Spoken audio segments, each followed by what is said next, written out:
Hello, everyone. As people join in, I know it takes a few minutes to get everybody joined in.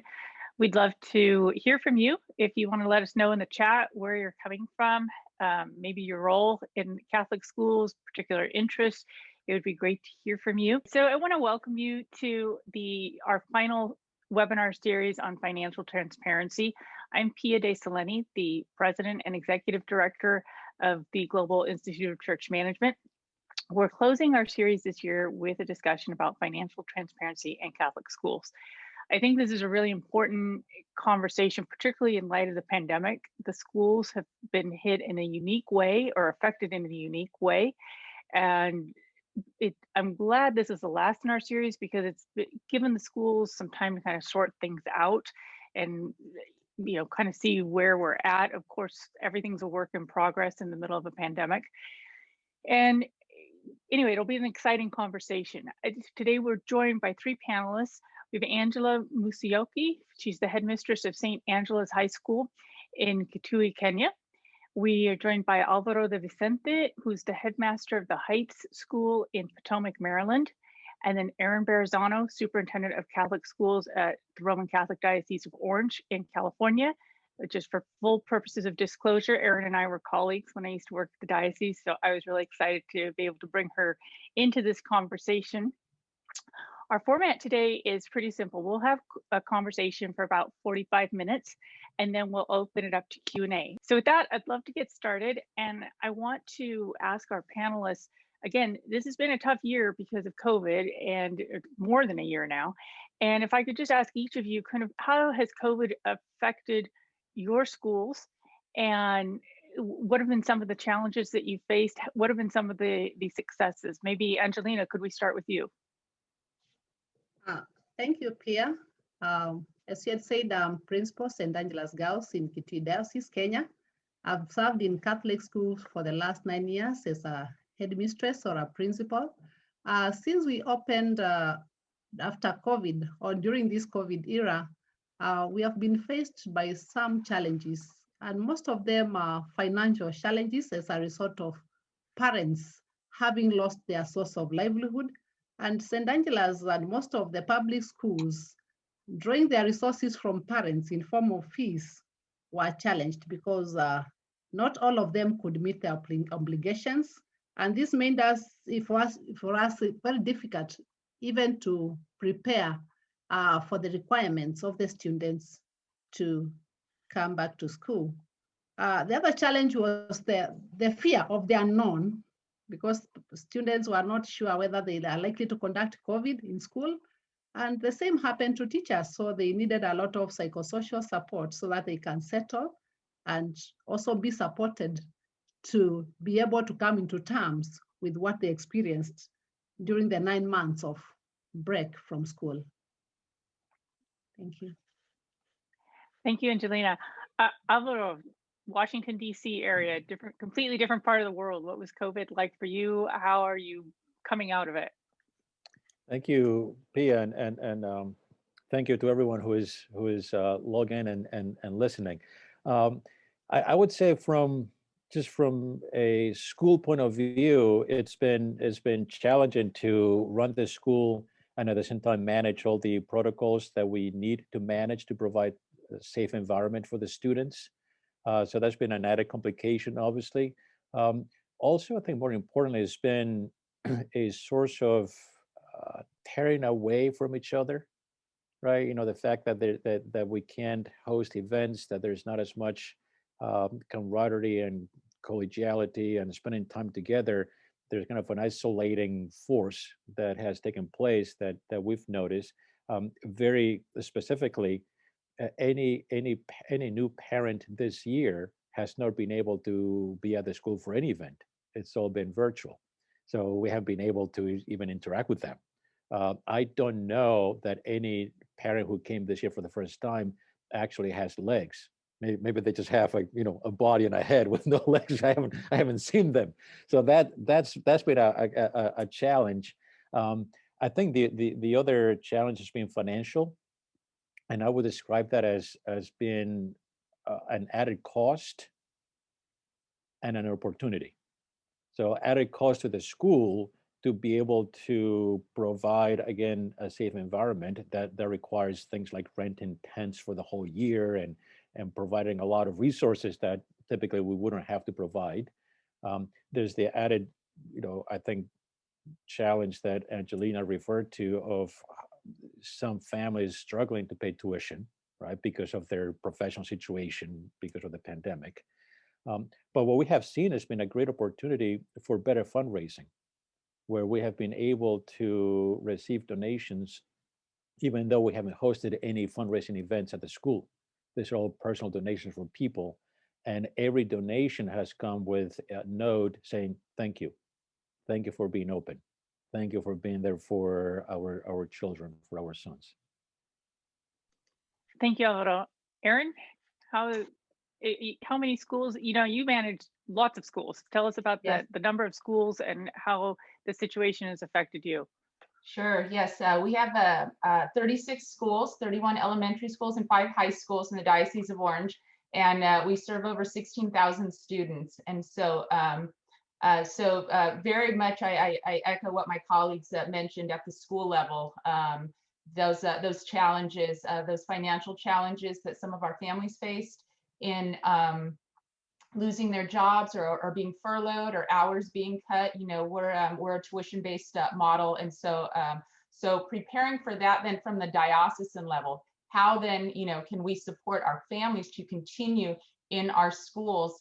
Those who desire a Catholic education, and so we did see those community members and donors really step up this year to support our schools, as well as Alvaro mentioned. I think one of the other challenges, and we like much of the United States, our schools closed down last March throughout the summer, but we were able to reopen our schools in September of this year. So we've actually been in person all year with many challenges.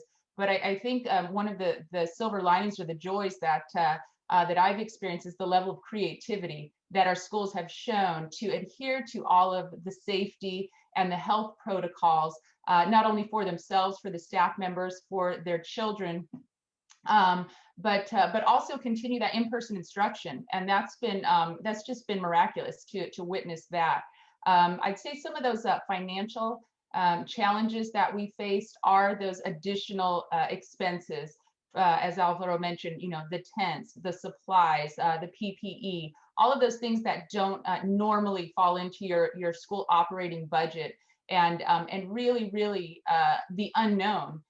How much hand sanitizer, how many face masks, how many water stations, all of those things. You're kind of building the plane while you're flying it, and so the ability to act quickly and respond responsibly has really again been absolutely a challenge, but a great opportunity for us. Thanks, Erin. I just want to know how, this is probably beyond the scope of our webinar, but I just want to know, how do you get small children to go to school with the same face mask and come home with that same face mask? Anyway, so, moving on, we've had a lot of questions about mission that have come in ahead of time, and some questions like, how does mission affect the success of the school? Some of our participants have indicated already that they think that mission is absolutely critical for the success of the school, and others have find attention and say, well, there's if you're focused on the Catholic identity as your mission, aren't you compromising education? So maybe Alvaro, if I can start with you on that question. Sure. I would say that mission is the most critical aspect of putting together a school. I think a school without a mission is a school that is going to have surviving as the mission. And when the school has surviving as the mission, it means that the school is going to do whatever the school thinks it needs to do to attract students. And therefore is going to provide an inferior education, and is going to provide a much inferior formation of character, because they won't have anything they believe in. So I think the mission is critical. I think as a school, I think you live and die by your mission. If it gets to the point that people don't want to come to your school because they don't believe the mission is right, then I think you just pack up and go and do something else. It's not worth running this school. If you're clear on the mission, what I believe happens is that you get a faculty who buy into it, and they're there precisely because they believe in the mission. And then you have a group of faculty who are no longer great professionals, but they're really believers in transmitting this particular type of mission to the students and their families. And if you're clear enough on the mission, I think you attract the families who believe in that mission. And once you do that, I think you solve 90% of the problems that you have as an administrator, right? Because you don't have to deal with parents who complain about something that you're doing that they don't think is right, but you know it's mission specific. So it helps with not only having the right families, but as a result, and the right faculty, as a result, I think the quality improves. And can you speak to the role of Catholic identity in the mission? Because I Sure. think that's the tension for a lot of people. Yeah, so I think with that, at least it seems to me that, as a matter of fact, true Catholic identity is not only compatible, but it will drive a very professional school, right? If the Catholic identity is that God has put me on this earth to steward creation and bring it back to Him, that means that I have to prepare myself professionally to the best of my ability, because not just something that I would do so as to earn a livelihood, even to provide for a family, which is very meritorious, obviously, and necessary, but something I have to do because there's a divine mandate. Like I have to get an A not to get into college. That will happen. I have to get an A because this is a divine mandate to get an A. And a 14-year-old is not going to quite grasp that. No. It doesn't matter, right? It doesn't matter. I think the faculty member has to grasp it. I have to talk about grades that way. And I have to talk with parents about grades that way. And then the student will eventually also understand it. But I think as a result, you end up with a school that is much sharper from a professional point of view, because it has a clear sense of why studying and doing really well really matters. Thanks, Alvaro. Angelina, so you're in a unique situation. You have public Catholic schools and private Catholic schools in Kenya. Can you explain the difference between the two types of schools and how Catholic identity affects the mission of your public Catholic school? In Kenya, we have private Catholic schools, which are primarily run by the church, like a parish having a private school, or the private schools are being run still under the parish, but under the diocese. About the public Catholic schools, these are schools which were initially started by the missionaries, and at some point after independence, or after some point, they were handed over to the Ministry of Education. But however, the sponsor still has a big say in whatever happens in those schools, like in the nomination of the boards of management, and also in the Catholic identity of the school. I would say in Kenya, the Catholic schools, whether private or public schools sponsored by the Catholic Church, are the most popular. Even parents who are Muslim or of different kind of faith other than Catholic faith, they would prefer even to have their children study in such schools. Because in Kenya, there's what we refer to as the Catholic DNA, how the Catholic schools can be identified right from the word go in the way we run our programs. And by the time students come, they already understand the kind of school they are coming into. We emphasize on character formation. We form the students in values. And we insist on authentic kind of grades or performance. Let the student have integrity and give us an average grade and be formed in values. These are students who can excel in whatever field in the world. And that is why most of our schools are very popular. And also the sponsor has some programs, can assist us run some of the programs, like faith programs, which are integrated in a manner that the other faith will also have we'll have freedom of worship, but most of the programs are tailored to identify with the Catholic Church in our schools. Thank you, Angelina. Erin, so Catholic schools, parochial schools in the U.S. in particular, have been it's such a vast landscape. I mean, on the one hand, we have 200 schools that have closed across the country. On the other hand, there are some parochial schools that I know of very close to me that have waiting lists. Like there's, can you help us to understand what's going on here? Why is it that some parochial schools are, in high demand, others not, others are closing, and how does mission all work into this? Sure. Well, I think, just some of those demographic shifts that we're seeing are absolutely affecting the enrollment trends in Catholic schools across the United States. And so as you mentioned, over 200 schools closed this past year. Some of that was COVID related, some of it was pre-COVID, and were just kind of some of those demographic trends. The majority of those schools were located in urban areas. And so as we see urban areas changing, the demand for Catholic schools there. There's also, though, a financial component to that again, as the cost of Catholic education goes up, and as a tuition-based model, that the families that are, maybe perhaps living in those areas can't afford to send their children to Catholic schools. And so I think that speaks right to the core of mission. And in our country, Catholic schools were created to serve those immigrants, right, as they were coming into our country, and we were building up our country, and building a Catholic school for every parish. And so the schools, our school system was formed for mission.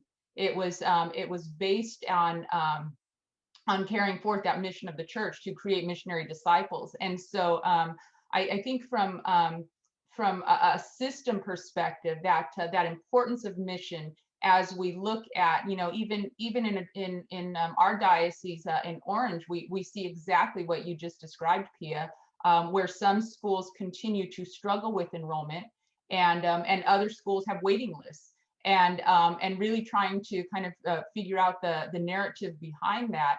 I do think that one of the things that has helped us navigate these challenges is that commitment to mission. One of the things, as superintendent, I'm very, very vocal and very consistent in the messaging of the mission of our Catholic schools as a diocese. And I think that that's really, really important for any system leader to be that face of the mission for the schools. I do think that again, just going back to some of those trends that we're seeing, that those families, and particularly in times of crisis, that mission is exactly what ties us all together, and is our anchor. And so that that the Catholic identity is not just that we teach religion class, but it drives every process and policy and interaction that we have with our parents, with our staff members, with our students, with children see the way that we treat one another, and recognize that Catholic identity flows in our communication, our hiring practices, the way we discipline our students. Everything is part of that, and I think that that's something that's really, really appealing to families. I do, and we have seen even our non-Catholic families who may have never considered a Catholic education before have come to our schools this year because we were open, and they're staying. They're staying, and I think that it is that commitment to mission and that clarity and consistency that has really been a driving force in that. Thanks, Erin. I mean, and that's saying a lot. If you're getting parents who are staying, they're staying even though the schools cost more than, I mean, if you send your kids to public school, that's free, and so it's more of an investment on their part, and yet they're staying because they see the results. So I think that's a huge testament to those schools. And before we switch to the topic specifically of financial transparency, one of the things that I've learned from all of our webinars is that it has a lot to do with governance. You've got to figure out governance before you can have financial transparency and accountability. And several of our participants that actually have been adamant. So I've realized that our conversation needs to start with governance. On the question of governance, each of you come from a different governance model. You represent three very different models, and there are other models of governance for Catholic schools as well.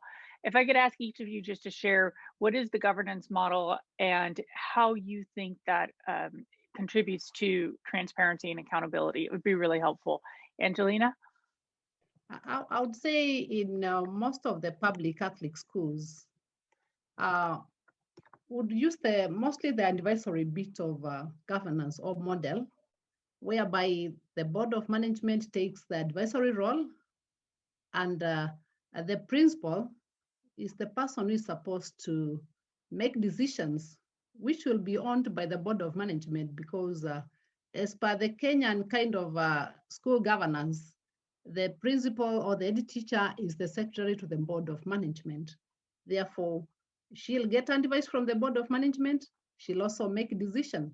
And I would say the mode of governance in the schools is a kind of, I would say that we don't stick to one model.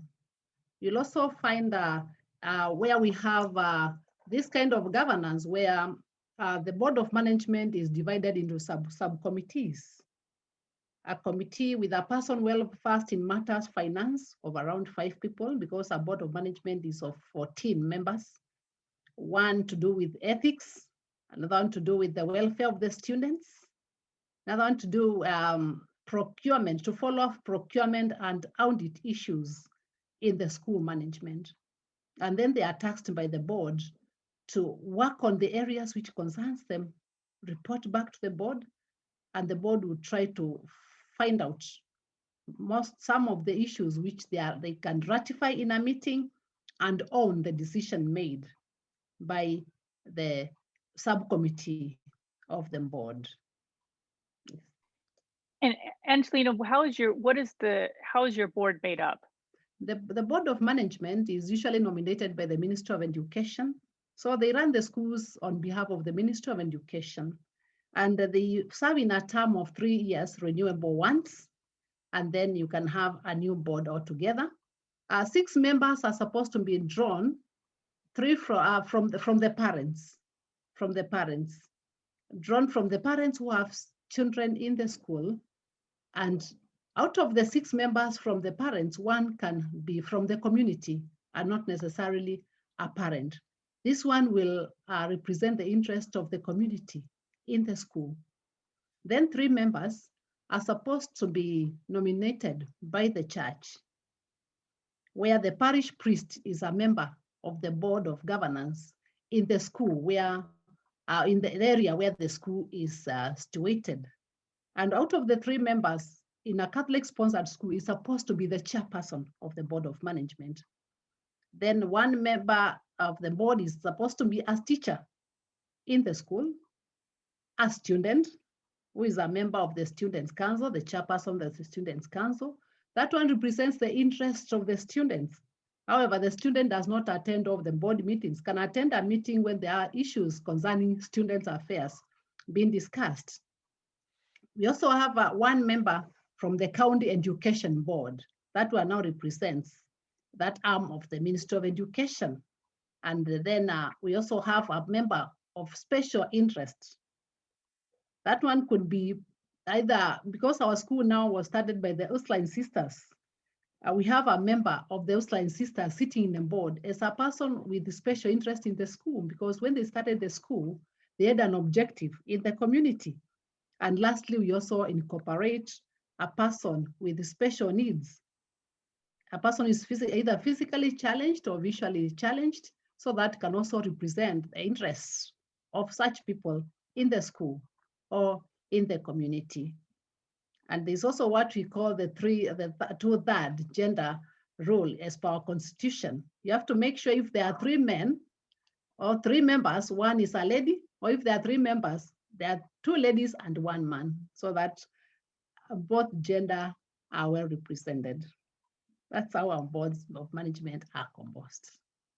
Thank you, Angelina. I went to public schools in the US, and I was the student representative to the local school board, and actually, it was kind of fun. I did get to do some fun things, and I got to save my Latin class when it was on the chopping block. But anyway, Erin, moving to you, you have a very different form of governments because you're diocesan and again, multiple schools. Mhm. Could you talk to us a little bit about the governance model? Sure, sure. So we have, as I mentioned, 31 elementary schools. Most of those schools are parish schools, so they're traditional schools that are tied to a parish. We do have one diocesan school that's really overseen by the diocese, and then three private Catholic schools that are still very closely tied to the diocese, but operate more with boards. Our high schools, our three diocesan high schools are overseen by the diocese, and then we do have one that's overseen by a religious order, and then one that's a private independent school that is a board run. But for, like I said, the majority of our schools are those parish elementary schools, and a very traditional model where the pastor oversees the school. I think one of the great things here in this diocese is that level of cooperation and collaboration between the pastor, the Department of Catholic Schools at the diocese, and then the principal, so that we can all support, again, going back to mission, that mission of Catholic education in our diocese. And that that doesn't happen overnight. That comes with a lot of trust building and a lot of touch points. But as we grow our schools and move forward, and particularly out of this pandemic, that high level of collaboration and cooperation is absolutely necessary for our schools. Our principals are called to do so very much, and the more support that we can give them in areas such as finance and marketing, enrollment, and technology and curriculum, all of those things that really me and my team try to support them. And then that leadership piece with the pastor has really been vital to the success of our schools.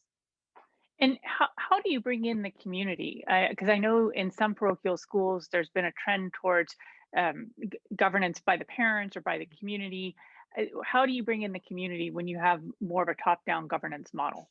Right. That's such a great question, and one of the things that we've really focused on is that the consultative school board or an advisory school board. So although it's not formal governance, there really it's leading by influence, and we see that a lot in our church, just because of our hierarchical system here. But leading by influence is a very important piece of our schools.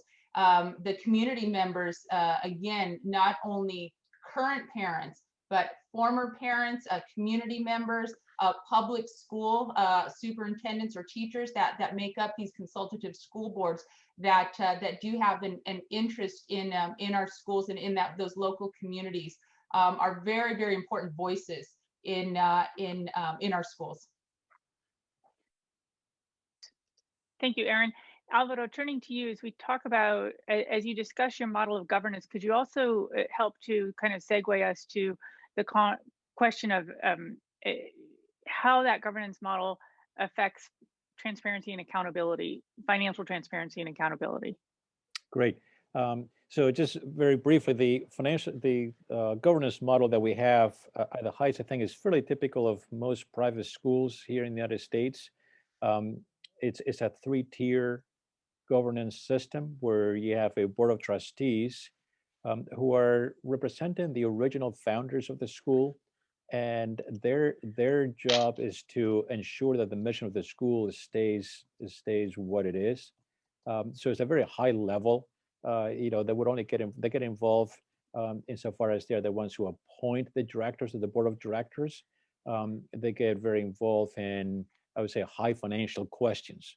So the example that I would give is when we build the main building here at the Heights, for which we were seeking to take a $20 million loan and fundraise to support it.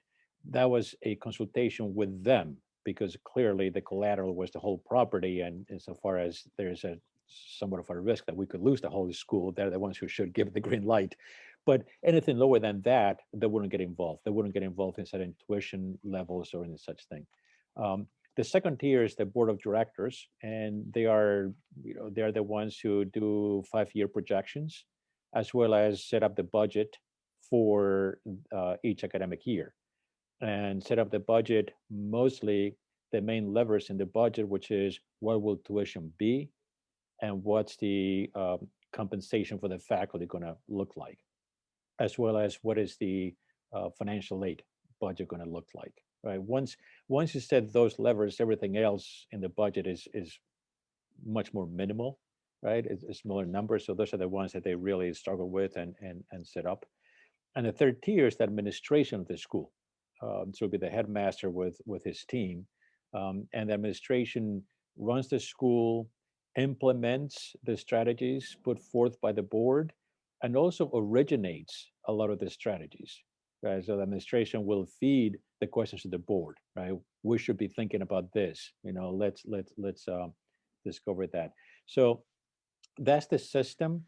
The way transparency, I think, or the system helps transparency, is that the board of directors every year will send a letter to all the parents from the treasurer announcing the tuition for the following academic year, and giving perhaps a brief explanation why tuition must go up.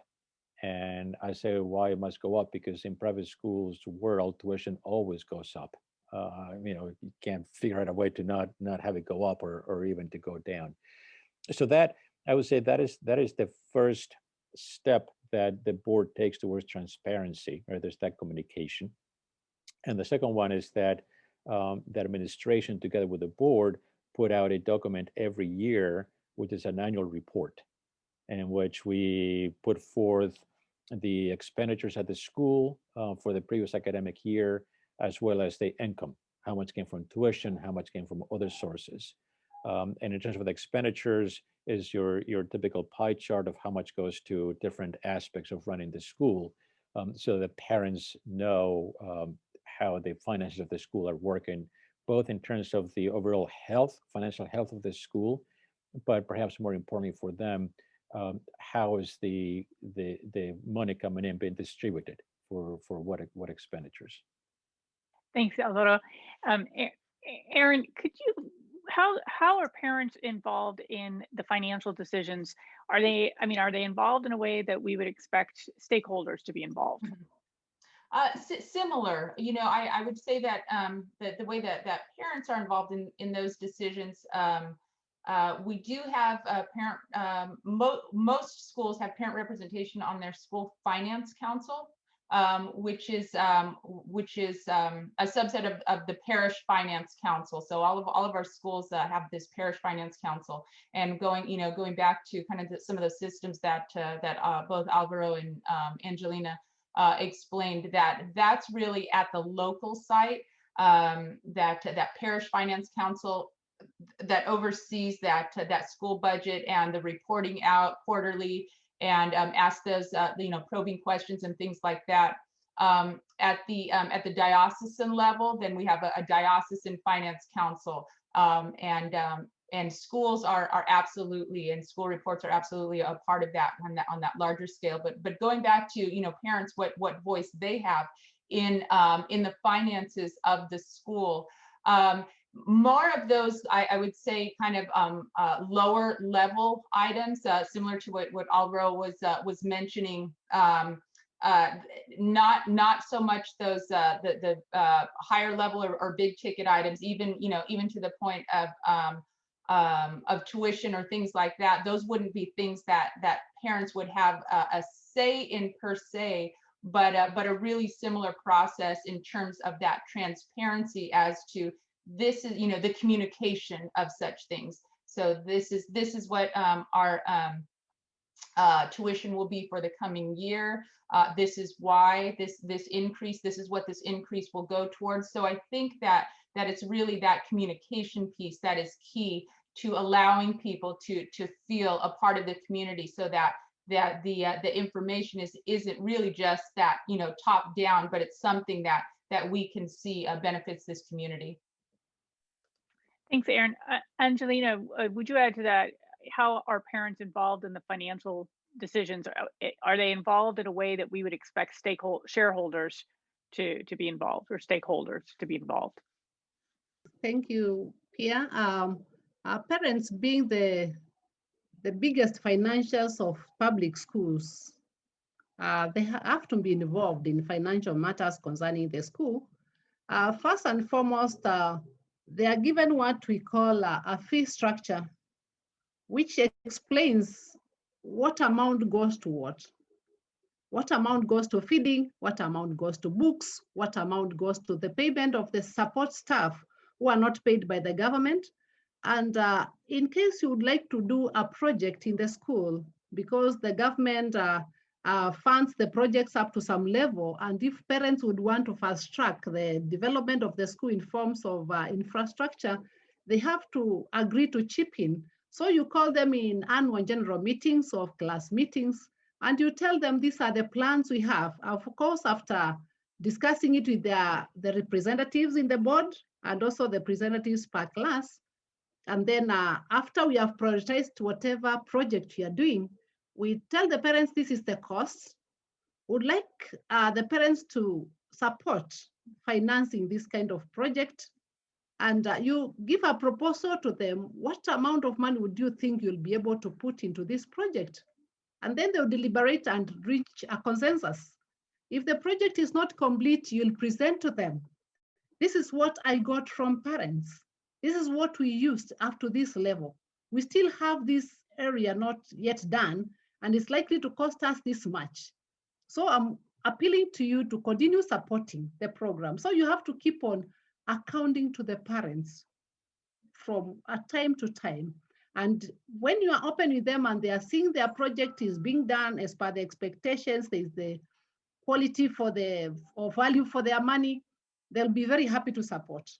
But if they are not involved and they are only given a figure to pay, they are likely to raise many questions. And if you are not transparent, it will be very hard for you even to convince parents to support whatever program you'd want to put in school.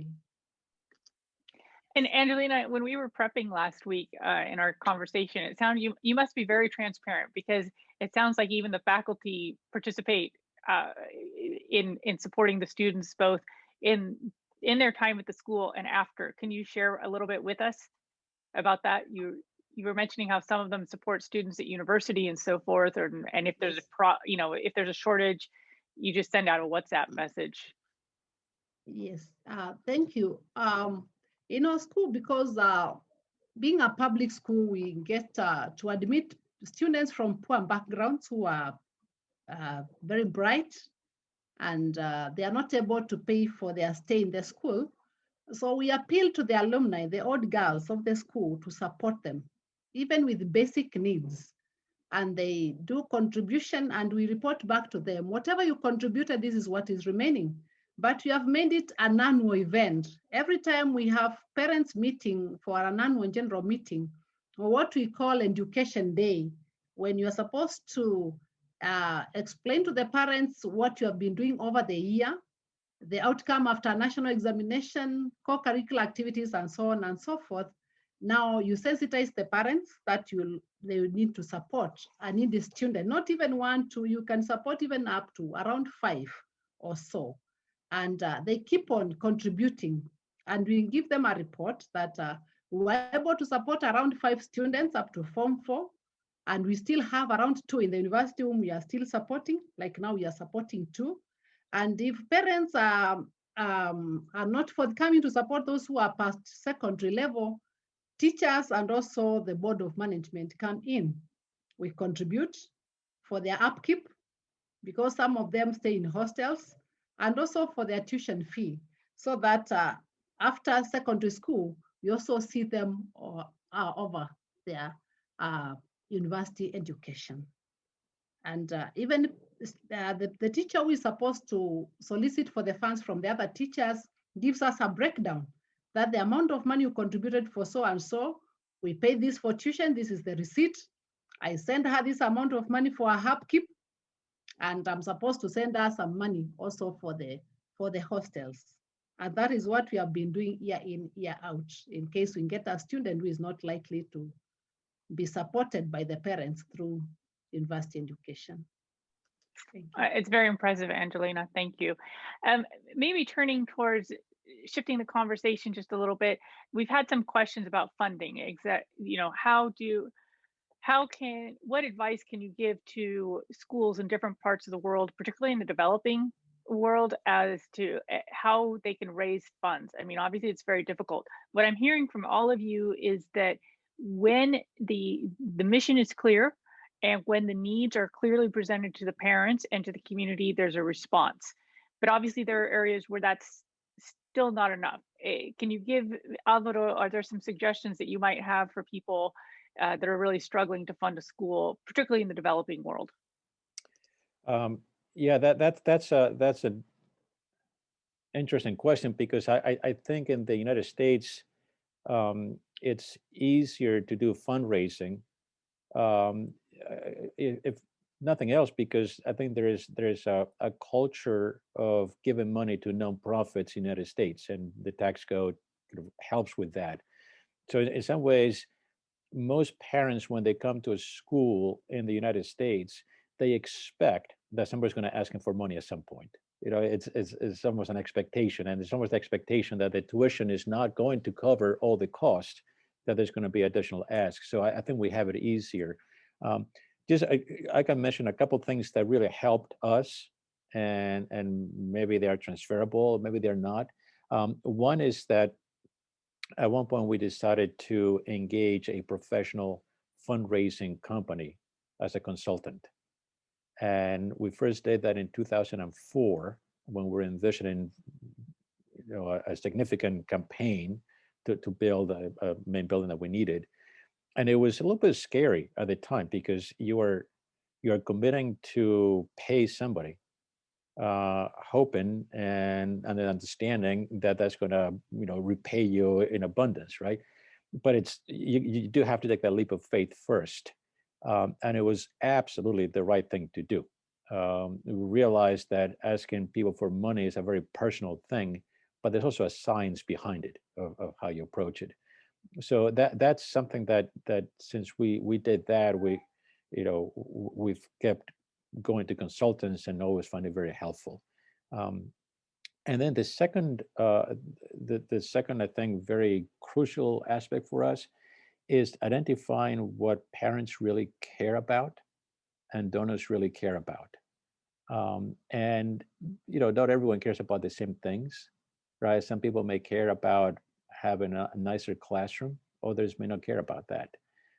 But the one thing that we found universally, every parent and every alumni cares about, is the faculty.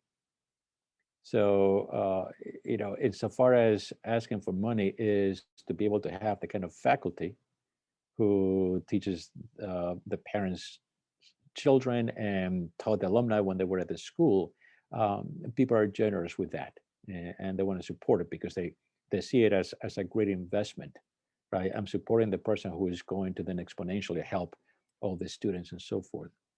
So those are the two ideas that come to mind, understanding that some of those things are maybe more or less transferable. But one was the seeking the consultants, and the other one was the finding what the potential donors really want, and helping them see that their donations will go to that particular aspect of the school. Great, thanks, Alvaro. Angelina, we have a question that's directed to you specifically. Do you have any specific techniques for collecting tuition, and what do you do when the parents won't pay or can't pay, don't pay? We have techniques of collecting fees for the parents who could be challenged. They come to the school and make arrangements with the office, and we draw a schedule, what we call a pledge, that at the end of this month, I'll pay this percentage. At the end of this month, I'll pay this percentage. And by the end of the term, most of the parents clear.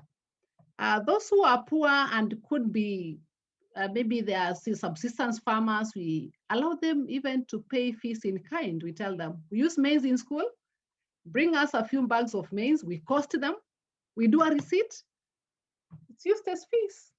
Those are some of the modes of collection we do. If a parent has an item which is used in the school, maize, or can even bring a goat and it's slaughtered for meat for the students, and we cost it. And we give a receipt and foot the fees payment. Yes. That's fantastic. And very creative. And sorry, sorry. were you going to say? Also, those who are not able even to have the means to bring to school, we also have avenues where either an organization would like to sponsor a student. These are the students we recommend for scholarships within the school, because there couldn't be some organizations willing to sponsor needy students. We do a recommendation of that the student is poor and is disciplined and bright and is not able to meet the tuition cost of the school. And most of the times you may get a few being sponsored, and thus this assists the parents. Thank you. Great, thank you, Angelina. I want to get back, it's interesting because it seems that mission really drives fundraising. And maybe, Erin, if I could ask you, we talked about this a little bit already, but I want to explore it a little more. Obviously, the parents' commitment to the school is going to determine what sacrifices they're ready to make. And I mean, I know just among my own friends that if they are committed to the mission of the school, they will do anything to keep their kids there. I mean, they economize on things around the house. They don't take big vacations. They don't have the latest items. So how do you involve parents in the mission and in defining the mission? Because it just seems key to getting their buy-in and frankly their financial support, and to be able to continue to run the schools. Right. And again, I think that clarity of mission and communicating that mission clearly and often is key. And then living it. I mean, it's one thing just to say words or to have a mission statement printed on your newsletter, but our actions speak louder than words. And so I think that that as school leaders, we need to ensure that that our teachers are living witnesses of that mission. Those are, our teachers are on the front lines with our students.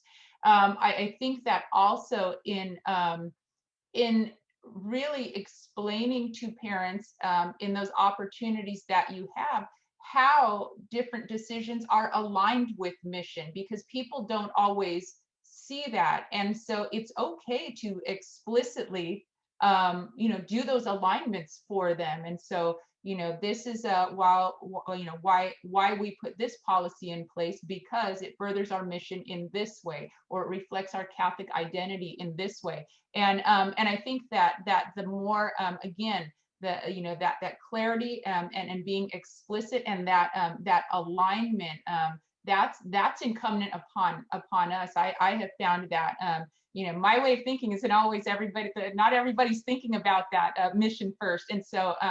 And so let's be really, really explicit with that alignment. And people like that. I mean, I have found that they respond really, really positively to that. And then that's building community. And then you can move forward and as people of faith, not only we have that added bonus, right, of not only building community, but then elevating that to communion with one another. And when a community can get to that point because they're so focused on mission, then that goes out into the larger community, and even financially, the different shareholders and community members recognize that the mission then of Catholic education doesn't just fall on the parents who are currently there. This is a mission for the entire Catholic community to support.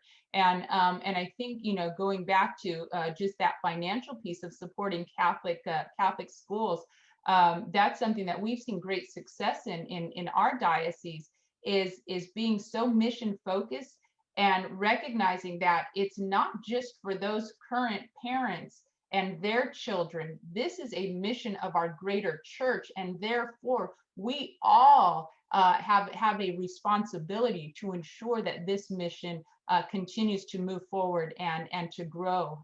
So I think that there's so much beauty in that, and as long as we are clear and explicit and role models of that mission and that alignment of our actions and our words to that people listen. They pay attention to that.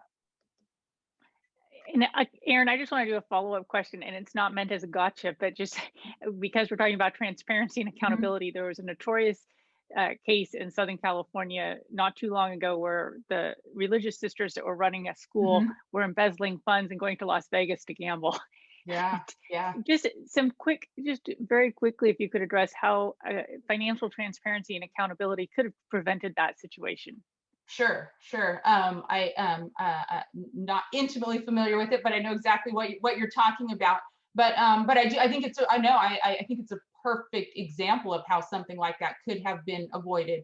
And when we see examples of this, and they happen, and that it calls us then to a higher level of responsibility to our shareholders, because if we are calling then on all of the faithful, right, to support this mission of Catholic education, then we have an absolute responsibility at every level, at the school level, at the diocesan level, at the parish level, at the diocesan level. That's our responsibility to our community, to be transparent and absolutely. I think if those policies, processes, checks, balances, transparency, communication, if all of those had really been in place, and then as Alvaro mentioned, I love that you mentioned the bringing in a consultant.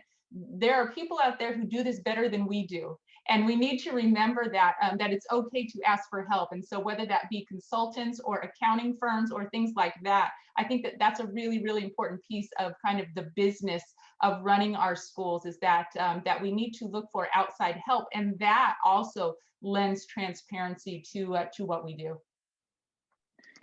Thank you, Erin. Angelina, what about a situation when if a parent can't pay they simply cannot pay the student's tuition fee, their child's tuition fee?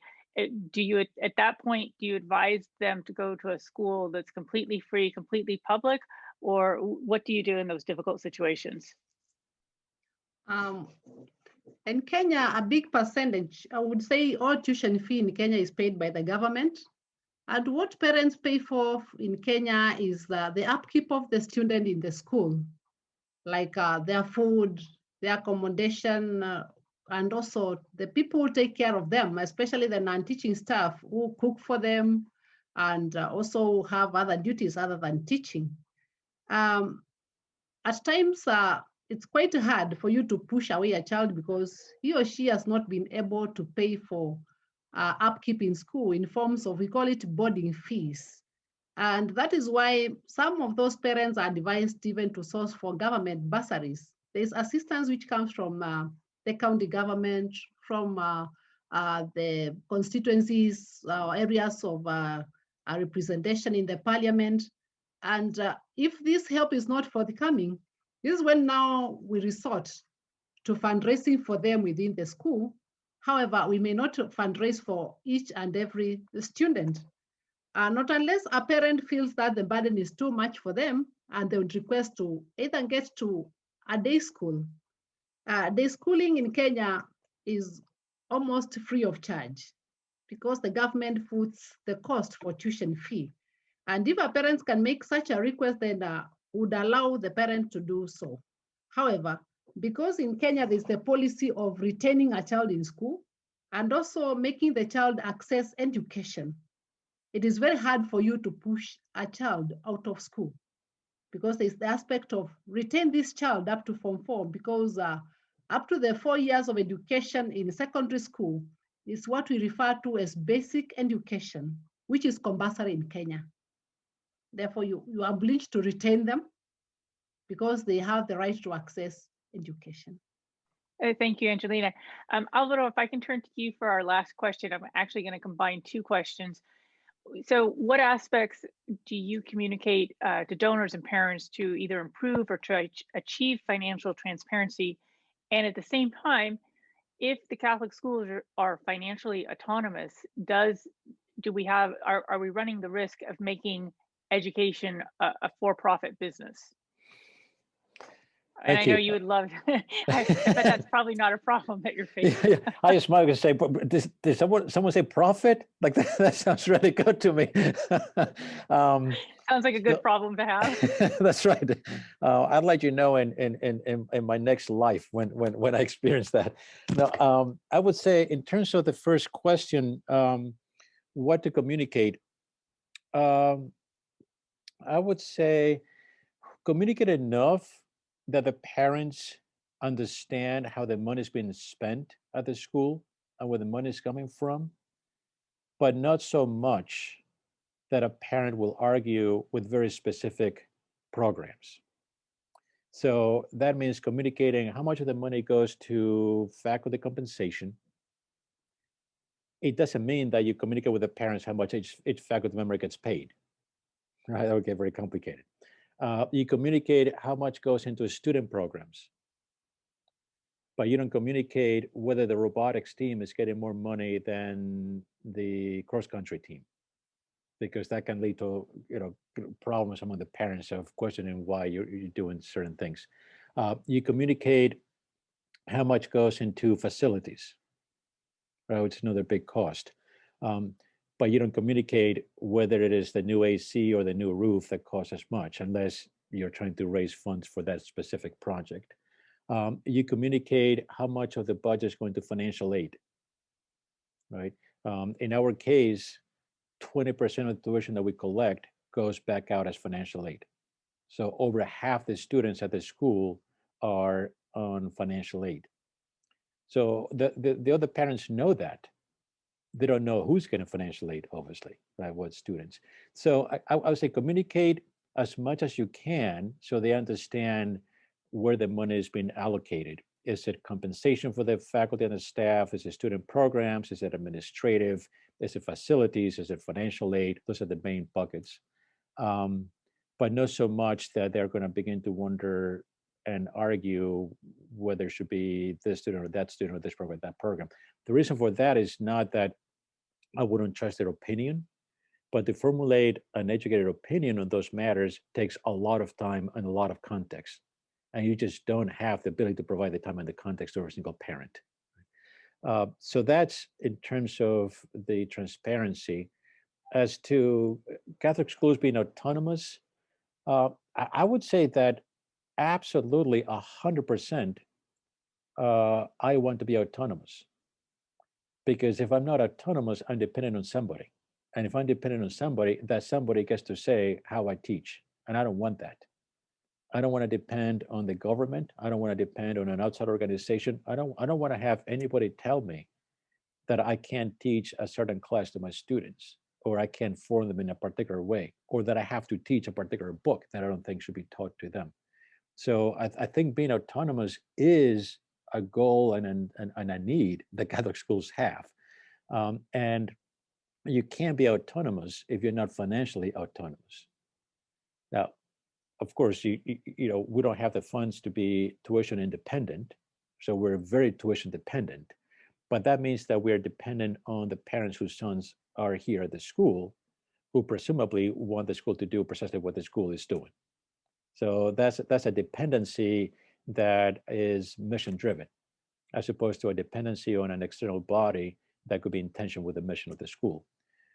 So I would by all means not be shy to seek independence and financial autonomy.